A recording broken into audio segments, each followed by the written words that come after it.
Death Metal Robin King Issue 1 recounts the story of the psychopathic Bruce Wayne of a dark earth burying the parents he murdered as Alfred watches over the boy, knowing who he truly is. Alfred wants to kill him but turns away, and that's when Bruce sees a robin singing a happy song in a tree. The song speaks to his heart since it's how he felt every day since killing his parents, and as Alfred walks off, Bruce tells the corpse of his father that he shall become a robin. Using almost all of the Wayne fortune, Bruce creates a bright yellow belt which contains gadgets, items, and devices, all whose purpose is to kill the heroes. Obsessing over the robin, Bruce knows the reasons the robin is so populous in America is because it's vicious and an aggressive bird, liking areas ravaged by storms and fires. Bruce knows that he will kill the ones who call themselves heroes and inspire a new generation with no darkness, no caves, and no bats. In the present, the Darkest Knight has defeated the heroes, having gathered the necessary crisis energy from Wonder Woman in order to remake the multiverse in his image. He tells the heroes to wake up so he can thank them for making him the most powerful god in the multiverse. Wonder Woman knows that it can't end like this, but the Darkest Knight knows it's not the end, it's the birth of a new universe that laughs, ruled by the Darkest Knight and his King of Pain. The Robin King arrives, meeting the Trinity and finding it an honor to meet the heroes since it was his biggest dream to do so. In the past, Robin King is hunted by Bullock and Detective Montoya, who haven't seen him since Wayne Enterprises sent them the big signal with a bird at the center of it. Bullock reveals that when Jim turned the signal on, it had a hidden microwave cannon in it and it burned his face clean off. The detectives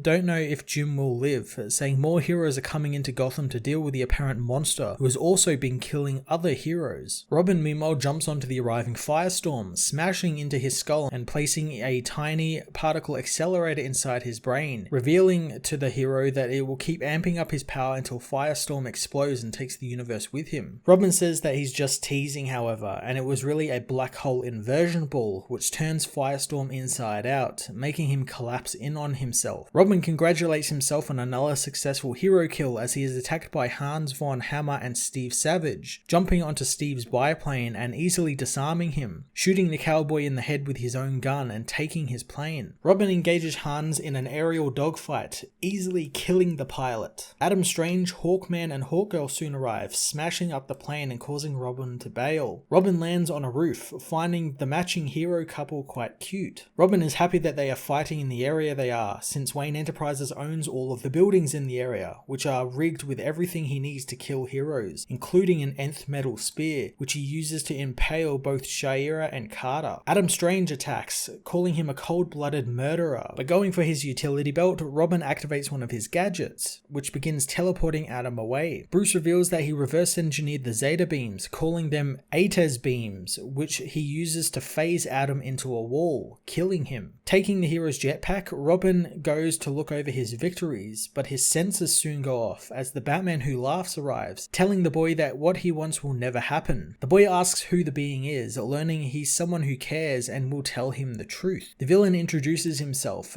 telling the boy everything, including that the boy has no real significance and is one of many Earths that at best offers a diversion, and none of it is real. Robin King doesn't believe the being, since it all feels real to him. Batman Who Laughs says that there is a place they could go where he really does feel blood and hear death rattles, intriguing the young villain. In the present, Robin King tries to force the Trinity to get up and fight, but the heroes are too weak to do anything. The boy says that he made something special for them all and they need to scream and beg and bleed. Animal Man says Robin is the only one who will be screaming as Blue Beetle and Red Tornado come to his aid, battling the villain who goads them into trying to defeat him. He sprays Red Tornado with what he calls Mortal Coil, burning the hero. Animal Man attacks him with the power of a gorilla, smashing the boy into a wall and telling him to surrender, but the boy throws 3 seeds at Buddy, all of which morph into his family, who, while Buddy is distracted, morph into bat monsters and eat him. Robin says that he exposed the family to the anti-life equation and turned them into the anti-living. Red Tornado returns, but the attack is dissipated by Robin, who reveals in the first round of fights they had, he placed something on all of their suits. A giant blue beetle erupts from the ground beneath Blue Beetle as Robin tells Red Tornado that Mortal Coil is making the hero consume his own body, as Ted is killed by the giant bug. Robin also reveals that Red Tornado is being turned into a real man by the spray, as he uses Buddy's body to catch some of the shrapnel flung off Red Tornado's corpse.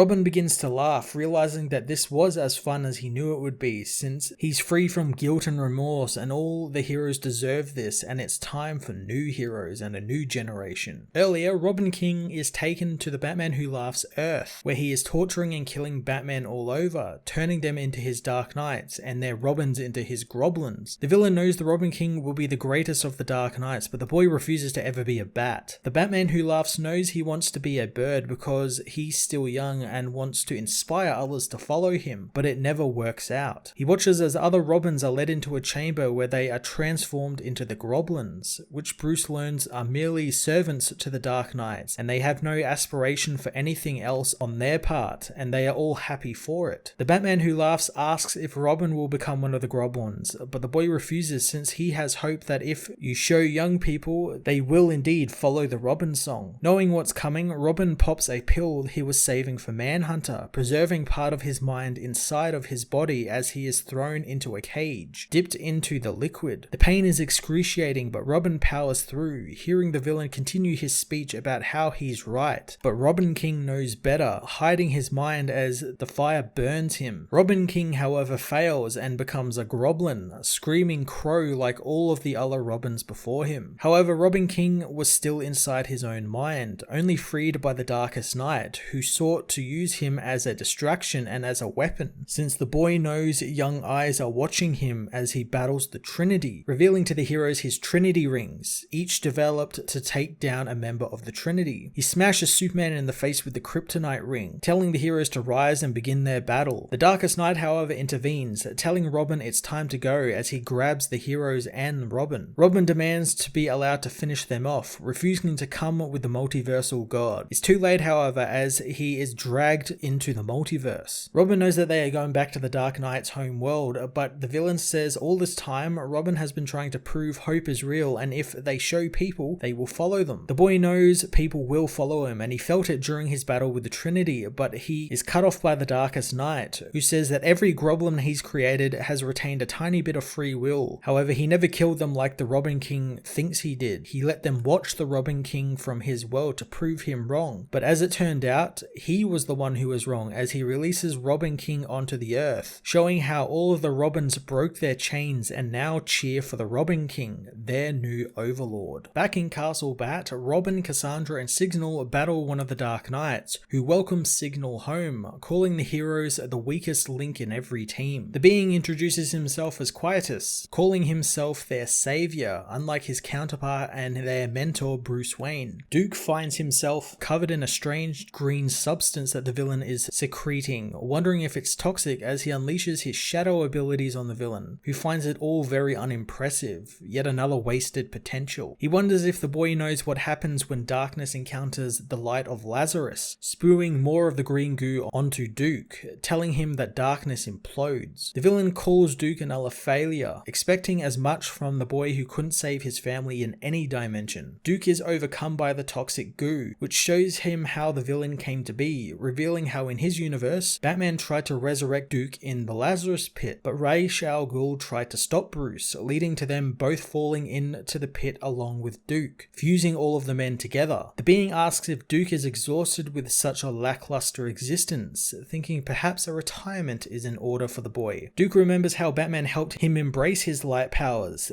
though he thought Ra's took them away, but he was wrong since all Ra's did was turn things down. Duke begins to focus his powers, realizing the goo was residue from the Lazarus pit, but he has gained control over his body again, allowing him to see the villain's weakness with his powers, realizing that they are his shoulder pauldrons. He calls out the weakness to the team, who will strike from the darkness, destroying the pauldrons and letting the Lazarus pit water free from the villain. Duke smashes the villain in the face, saying the villain thought that he would fight one-on-one, and never counted on Duke never having to do this alone. Duke introduces him to the team that just beat him down, telling the villain that he knows the truth just like Batman knows, that the city is going to slip right out from their hands and into the next generations, meaning Gotham now belongs to the Signal and his team. The villain dissipates into the sky, reverting this part of Castle back to the normal Gotham Narrows. Tim knows the villain will indeed be back, but Duke knows he will, but so will they. Death Metal Robin King issue 1 did a really great job of fleshing out the titular character's origin and giving some much needed depth to a cool looking looking character. I enjoyed learning why this Bruce is using the Robin secret identity instead of the Batman secret identity, and I loved how Peter Tomasi twisted it into something evil without bending over backwards to make it evil. It felt natural, and the idea of the Robin's happy song making Bruce feel like how he felt when he killed his parents was quite fantastic and quite grim. Robin King's whole deal about wanting to find hope in the next generation was great because again, it's something that we've seen before, but Tomasi warps and twists it into something evil, and it's really quite fantastic. The backup with Signal leading a team to take back Gotham one district at a time was pretty cool and gave something for Duke to do, considering he was meant to be a really important catalyst in the original Metal storyline, so it was nice to have him leading a team to take back Gotham. I'm going to give this issue a 9 out of 10.